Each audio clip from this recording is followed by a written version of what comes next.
अनुभव जी अगर राजी हो जाए तो क्या आप उनसे शादी के लिए तैयार हैं? अगर ये सवाल मुझसे ज्यादा व्यूअर्स का है, कमेंट में आने वाले लोगों का। आपको पता है ये सेक्शन आपका कितना वायरल होने वाला है, शॉर्ट इसका जब निकलेगा अगर।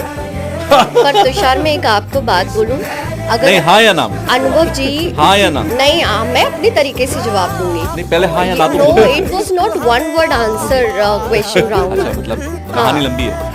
कहानी लंबी नहीं है, कहानी छोटी है। अगर अनुभव जी दूसरी शादी के लिए तैयार हो जाएं ओके, दूसरी मेरी पहली नहीं हुई पब्लिक है। फोरम Okay, में, that's good. तो अगर अनुभव जी अभी शादी के लिए तैयार हो जाएं तो मुझे लगता है कि अनुभव जी का स्वयं वधू हो जाएगा।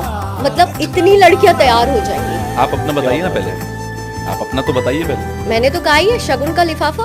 ओह माय गॉड, मतलब ये कह रहे हैं कि अनुभव जी अगर आप राजी होंगे तो शगुन का लिफाफा हम तैयार रख सकते हैं।